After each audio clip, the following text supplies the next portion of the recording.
Just 3 years ago, I was working a pharmacy job that I didn't love, wondering if this was all that life had to offer. Today, my rent by the room student rentals cover all of my living expenses, and I was able to retire at the end of 2023 at the age of 31.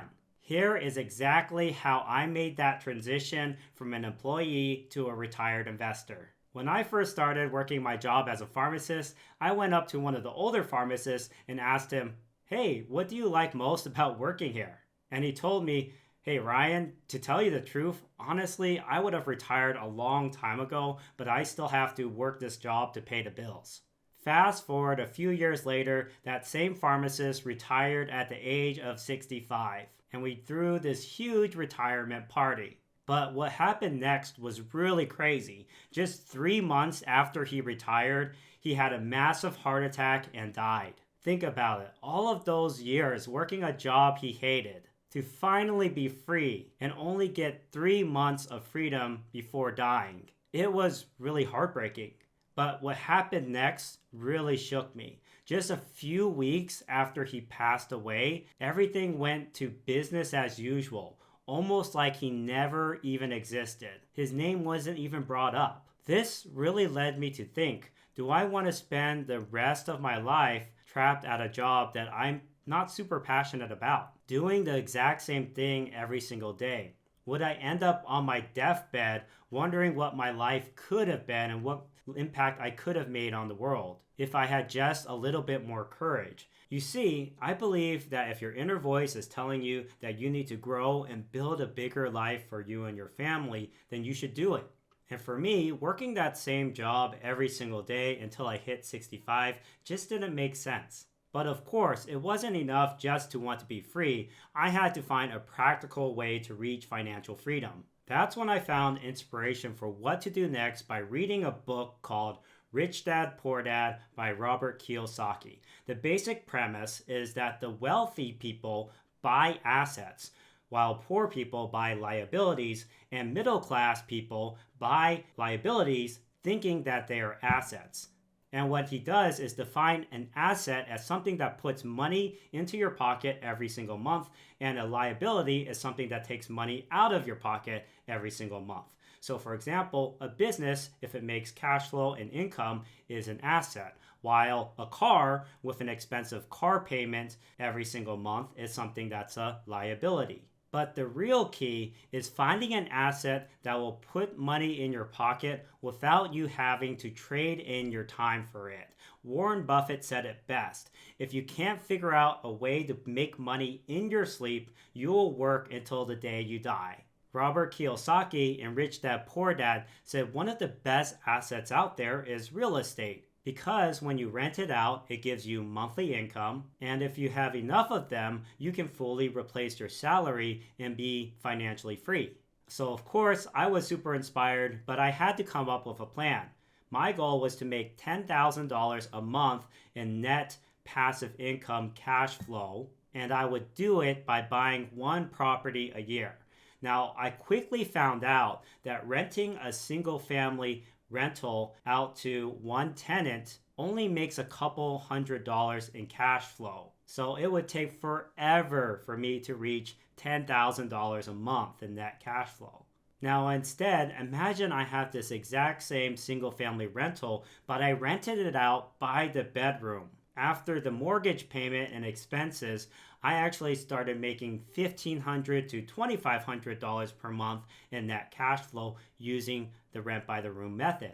And that's because if you maximize the number of bedrooms at a house and then rent by the room, it typically doubles your total rental income. More tenants per house means more cash flow. So if I had 5 properties making $2,000 a month in cash flow, that means I would achieve my goal of making $10,000 a month. Now, I started off slowly. The first house I bought was a $262,000 house in Stockton, California. It had a lot of problems with it. I had to replace a sewage line and an HVAC, and then I had some troublesome tenants. But I learned a little bit every single time. And my goal was to build a system, and I improved on that system every single day, and I found the right people. Every time I failed, I viewed it as a learning experience. And then I put procedures in place to make sure it didn't happen again or rarely happened again. Now, one thing I noticed very quickly after investing in real estate is that real estate requires a good amount of capital. So I had to work a lot of shifts as a pharmacist. In fact, I would work these double shifts from 7:30 a.m. to 11 p.m. at night. But even then, I still ran out of capital. But what happened next was a complete game changer for me. So I called my lender because I wanted to buy a fourth property. However, he said, "You don't have the down payment for this." Of course, I thought the game was over. No cash means no house. But then my lender told me something which kind of sounded like a cheat code. He said, "Hey Ryan, I know you mentioned you had 3 other properties, right?" I said, "Yeah, I do." He then said, "Okay, how long did you own those properties for?" I told him about 3 to 4 years. Then he said, "Well, those properties have probably increased in value by now, which we call appreciation, of course. I bet you have some equity on those properties that you can use." Now, we have this thing called a home equity line of credit, which you can use to take out that invisible cash on that property, which we call equity, and then use that as a down payment on that fourth house you want to buy. My mind was blown, and all of this was, of course, perfectly legal, and that was the moment that the snowball started rolling downhill for me. So I was able to take out $100,000 from that first property to buy my fourth and fifth property, and then I took out HELOCs from my second and third property to buy property number 6 and property number 7. What this did for me was conserved how much money I actually needed to have out of pocket. Instead of using money from my pocket, I was using equity from the properties to buy more houses. And that's what led to the snowball effect that allowed me to retire from pharmacy at the age of 31. Now, a lot of people ask, why shouldn't I be able to do this myself? Why can't I be my own real estate investor or entrepreneur and build my own real estate empire? In reality, to build your own real estate empire, you just need 2 things. The first is knowing your deep reasons for doing this. Start with asking yourself, why do I want to own a rental portfolio? Maybe it's because you're attracted to the idea of having passive income, financial freedom, or maybe it's because you want to have something that you can call your own and have control over it. Once you've done that, try to go one step deeper. Ask yourself, why do you want that? Maybe you want financial freedom to be able to take care of your loved ones or to be able to give back to the community, etc. I'll tell you why I became a real estate investor, and maybe it can help you figure out what your reason is for becoming a real estate investor. I had a really cruel boss. He did a lot of petty things, like telling me that he can track my badge access and what computers I log into whenever he wanted to, even though that I was doing my job. He also yelled at my coworker for 45 minutes straight without letting her talk, and she ran out of the office crying. All of those experiences taught me something about myself. I found out that I hate authority when it is abused, and I'm rebellious by nature. For example, when my boss made this really strict rule that you can only spend 5 minutes talking to your coworker at a water station, I loudly shouted to my friend, "Set a timer for 4 minutes and 59 seconds. I'm gonna go ahead and get my water." I said it loud enough so that my annoying boss could hear and I could spite him. What this story demonstrates is I cannot stand being underneath somebody. I hated having a boss putting their finger down on me, and the pain of being stuck in that position that I hated was much stronger than my need to keep a cushy job. Contrast that to my friend. My friend also wanted to build a real estate empire, but unfortunately he was too comfortable. And the fear of journeying into the unknown was greater than the pain of him being stuck at a job where he did the same thing every day. My friend is still at the pharmacy, checking the clock, waiting for 4:30 p.m. I'm here talking to you now, and we both had the same degree, we both went into the same profession, had the same job. What made the difference?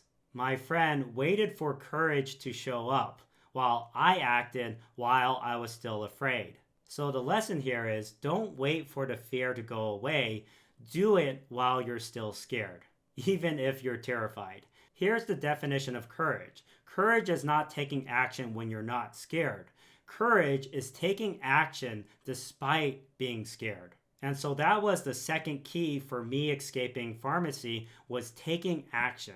I called up a realtor in the area I was thinking of buying my first rental in and asked him, can we look at houses? When can we look at houses? And after seeing 3 properties, I put an offer down on one of them. And then I also went to some real estate meetups, some real estate conferences to learn from other real estate investors. Now, you have to be careful out there because there's definitely some scammers out there. But if you get into the right circle of active real estate investors, it can really skyrocket your journey and you can learn a lot from them. And then finally, you just learn by doing, taking action every single day, because just a few days of actually doing something will be much better and get you much further than spending years reading about something. Ultimately, it comes down to you taking action. If you enjoyed this video, don't forget to give it a thumbs up, subscribe, and share it with those who are struggling with getting started in real estate investing. Also, if you have any questions about my journey or questions about getting started in real estate in general, don't forget to drop it down in the comments below. Thank you so much for watching, and I'll see you on next week's video.